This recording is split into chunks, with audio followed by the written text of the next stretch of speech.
Hello everyone and welcome back to the Harrison Hope Motorsport YouTube channel. We are going to be predicting the championship finishing order for the F2 season. Now, there's some of these drivers are going to do well. We've got a lot of exciting rookies coming in that are going to be near the top. A lot of those drivers that we think might do well, I think could have a stinker year like we saw with Victor Martins last year. But I guess you're going to have to wait and see. But first up, we've got Emerson Fittipaldi Jr. The boy, he's only 18 years old. He's got quite a lot of heritage, racing heritage. His grandfather, Emerson Fittipaldi, I think is a world champion. So the boy from Brazil has it in his blood, but he hasn't really shown much so far. You know, usually the drivers that we see come in from Eurocup, where he raced last year, came 11th. We've seen go into Formula 3 first, like with Bruno Delpino, some of these other drivers. I think Yevon David's come from there as well. AX likes using that series as they kind of promote it into Formula 3, Formula 2, but maybe it's just one step too far for him. He's very young, not a lot of single-seater experience apart from karting, so last for me, I could see him kind of being the surprise package of the season, doing quite well, but also I want to hedge my bets. So not a lot of experience, he's in last, 22nd for the rookie. Above him though, someone with a lot of experience, 25-year-old Nicola Verone from Argentina, who competed last year in the World Endurance Championships, so Le Mans and such. He came 28th there, which is not great, but it's more of a team sport than F2 is, where F2 is kind of a spec series, everyone shows what they have. Verone's is kind of giving it his shot to get into the big time, you know, maybe trying to propel his career in a different direction, and F2 is a great spot for that if you perform. We've seen Return Miata, another old guy coming into the series, not perform, and has kind of got stuck.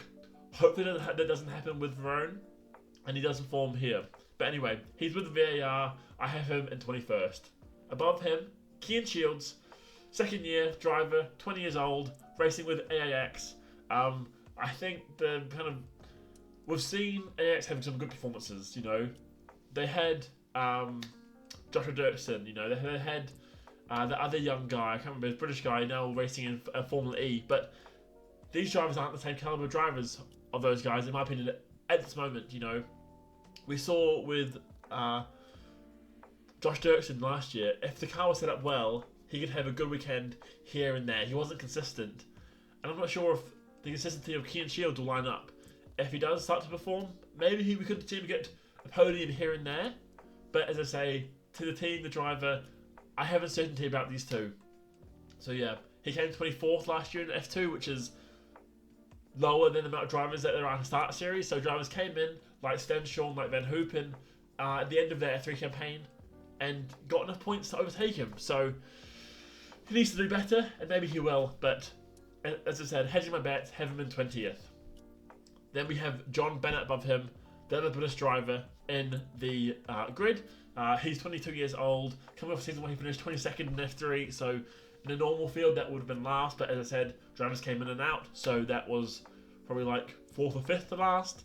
He has 2 years, this is going to be his second year of F2 experience, and he's with Trident, so we've seen Trident struggle in F2. They've had amazing success in F3, but F2 is not the same playing field, so maybe they'll start to improve this year, kind of leaning on some of those processes that they've seen in their Formula 3 team, but we have to wait and see. As I said, not confident about John Bennett, so have him in 19th.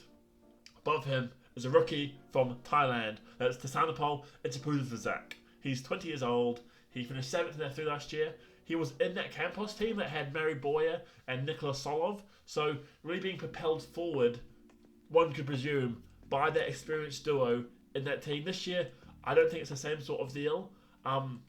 His teammate, Kush Miney, has a lot of experience but hasn't shown a lot of performance, so I'm not sure whether that kind of combination of a really old, underperforming driver and a new driver will really push that ART team forward. The ART team that used to be quite good. I remember Theo Pocher was in that team when he won the championship, but it's been a few years since then, and they've slowly dribbled down the order in F2. I'm sure this will be his better yin year before maybe he has a kind of resurgence year, maybe 2027. But as I said, confidence isn't high with Hasanopol, and I have him finishing in 18th. Above him, Roman Belinsky. Now this guy finished in 11th in F3 last year. He's 21 years old and is with the Dams team. Now you have to think that this driver, Roman, he finished 11th with Roden in F3. And Roden isn't the same beast as it is in Formula 2, like we saw with Alex Dunn last year, and the other driver before him, Zach Maloney, Barbados driver. Roden in F3 was awful. They had Lewis Sharp, they had Belinsky, and they had another British driver who I'm forgetting the name of, but he was the best out of the bunch against some solid drivers. So he definitely deserved to step up. I think he'll be a sneaky pick this year, like we saw with the AXs and Joshua Dirksen last year. Maybe one or two performances where he really steps up, gets those podiums, and pushes him even higher in the standings. But for me, 17th is fine for him. Above him is Lawrence Van Hoopen. He's still quite young, 20, but I know he's got a lot of F3 experience. I think he was there for 3 or 4 seasons, which is quite a lot, but he's still very young, as I say. He was at 12th in F3 last year, which was kind of peaking out for him. I think in 2024 he finished around a similar margin, so it makes sense for him to step up to F2. He's with Trident again, so in the same team as John Bennett, and will probably be trying to be that team leader. So yeah, I have hopes for him. I think he'll be kind of one of those consistent drivers we see in and around 7th, 10th, but never really pushing for podiums or winning races, but still good points along the way, and will stay in F2 for years to come, I believe. Kushmani is next in 15th. I have him, not doing as good as he usually does. He's one of those drivers which has just been around for ages. I mean, he's in his 4th year, so he obviously joined when he was 21, so he joined quite late. We see some of these new drivers of 2019 when they join F2, but Kushmani, he's always been around lower midfield, and I think that's where he'll remain. He's not going to improve suddenly out of nowhere.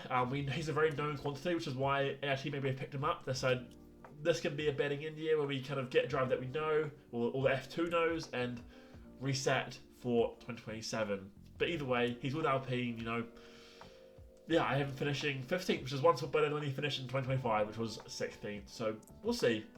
Above him is another older driver. There's kind of a quarter of the pack are in that 24 to 26 range, but this is Return Mieta, 26-year-old Japanese driver with Toyota backing. He's with the High-Tech team, so quite an established good team in Formula 2 currently.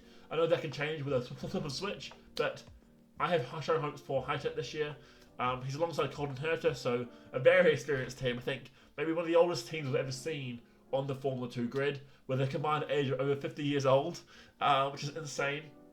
But yeah, I think he's going to step up a little bit. He finished 17th last year. I think he'll finish 14th this year. Another year under his belt. This is going into his 3rd year in Formula 2. So 14th for Ritomo. In 13th, I have Noel Leon, who really took a step back last year from his kind of dominant campaign out of nowhere in 2024, where he finished towards the top of the order in F3. But last year wasn't a good year for him. The Premier team really collapsed. We've seen Premier across all their series have this kind of catastrophe of a moment. The last 6 months to a year have been really bad for them as a racing body. One of the world's biggest, apart from those top brands, it's the biggest kind of avenue for drivers to come through. They have now got a team in WEC. I think they got a team in IndyCar. They obviously have their F2, F3 teams. They have their F4 teams. They have their GB teams. There's so many teams, but they're falling off a cliff. They used to be the powerhouse of all these series, but now it's not the one.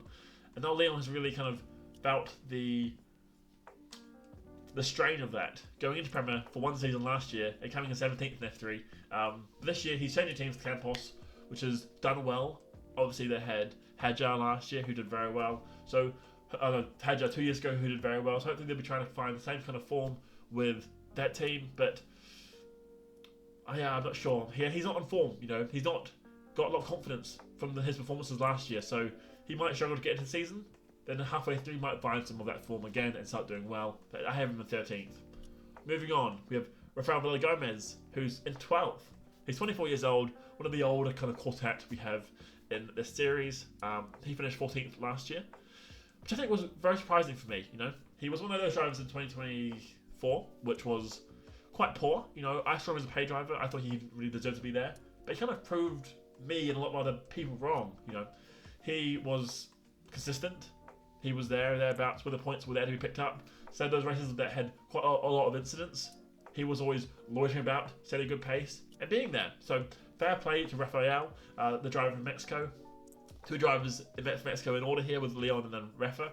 But yeah, he's with VAR. He'll be trying to be a good driver for that team, the experienced driver. So good luck to him. I think he'll finish 12th, middle order, fair. Then we have Sebastian Montoya, the second-year driver. He finished 12th last year in Formula 2. He's 20 years old, similar to Emerson Fittipaldi. He's got that heritage, that racing heritage, with his father being a racing car driver.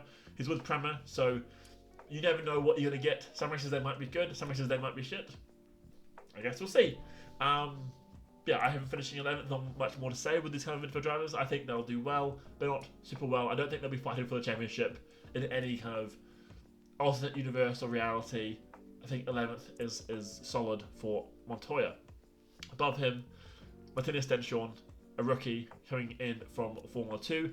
Obviously, we saw him at the end of last season getting better experience alongside Lorenz Van Hoopen. He's now with Rodin, though, and he came 5th in F3 last year. So, sneaky good, you know. We saw a lot of the kind of press and media being with that Trident team and with that Campos team in Formula 3 last year, but he performed, you know. He had kind of the McLaren backing for a bit of the season. McLaren were all over the place with their sponsorship, but now he's with no one. Yeah, I think he will do well. We always like to see drivers come in at the end of the season for those underperforming drivers. In F2, you have those good drivers from F3 stepping up, getting a little bit of experience. So nice to see him in the F2 grid full time and in the top 10. Above him, I have Oliver Goeth, the second-year driver from Germany. He's with the MP team, 21 years of age. He came 15th last year. I think learned a lot. He's one of these drivers that we see came through F3 and was very consistent, kind of had that steady growth you'd like to see from a driver. Not that kind of bold first like we saw with like Kamara or Bortoletto or Fornaroli, but just consistently improving. And that's what you want from a young driver who isn't kind of the world beater that we've seen some of these guys that go into F1B, but maybe he'll be one of those drivers that gets to go have a good reserve role and maybe get the opportunity one day. But still, I like it for Oliver Goeth in 9th. Joshua Dirksen, though, changing teams from AAX Racing, where he was definitely the team leader last year, maybe the year before that with Taylor Barnard, but now he moves to Invicta Racing. They had Fornaroli, they had Bortoletto, they are the team to beat. Last year he came 9th with AAX, which was very good. This year he came, I'm going to say, 8th. So this is because I've seen what happens with those drivers who are very, very good, like Noel Leon in F3, change teams from a smaller team into one of the better teams, you know. Leon changed from his team to Prema, Dirksen changing from AAX to Invicta, and we might see him struggle to get the grips with the kind of the new team, new processes. Maybe the car's not set up in the same way that he's used to in F2 with AAX, and maybe that's a good thing because the car's going to be faster. But maybe he's not going to be ready for that. Either way, I think still a solid performance, and I'd like to see him kind of move on after this season if he doesn't kind of win or come top 3 to another good series. I'd love to see him racing in IndyCar or WAC, something like that, where he kind of gets to be at one of these top series across the world. So yeah, 8th for me for Josh Dirksen. I like to see him do well, and hopefully he's going to do that, you know. Above him is Mary Boyer, who came, I think it was 3rd in F3 last year, second behind Solov and Kamara. He's with Prema now, so maybe hit or miss, but I guess we'll see. You never know, because he did very well. He was very solid. He impressed a lot of people, but his teammate also did very well too. So it's so did Sandoval and Pavuvizek. So Solov, Boyer, and Pavuvizek, they kind of have to separate themselves from each other because of how dominant their Campos team was last year. So moving away from Campos to Prema, it might be a great idea. You know, Prema might turn up, but we've seen the issues Prema have had. It might also be a stinker. So uncertainty around Boyer. Maybe he's thinking he's not made the right call. Now what we've seen happen with Prema, but yeah, he's with Aston Martin. he's in the right trajectory. He's their kind of first driver they have in the development program, with Jack Crawford being their now reserve driver. So he's kind of next in line for anything that does come up behind Crawford. But obviously there's Alonso, there's Stroll. You never know. Yeah, solid driver all round. 7th. Above him is his teammate though, Nicholas Solov, 19-year-old, Red Bull backed now.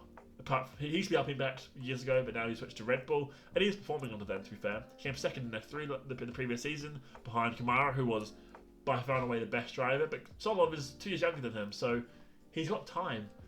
I could definitely see Solov having a good year this year, maybe having another good year next year, and then joining F1 in probably the place of Liam Lawson, I would imagine, given the kind of trajectory of drivers. I do love Liam Lawson, but as I say, Solov and Lundblad, they are excellent and have shown stuff that Lawson did not in his junior career. So hopefully Solov does well, but not too well, to give Liam Lawson another chance so I can see him in F1 a bit longer. But either way, I have him finishing 6th. Yeah, I think it's going to do good. I think Hamilton are going to have a solid season. But I don't think they're going to have the same kind of winning season they did with Hadjar, but still very solid, getting podiums consistently. Then we have Gabriele Mini, Alpine back driver, 2nd year. Last year he came 13th, which was very poor from him. He was in and around the top 3 of F3 for at least 2 or 3 seasons, you know. I think he actually could have stepped up a year before he did, but he decided to remain in F3 to win their championship.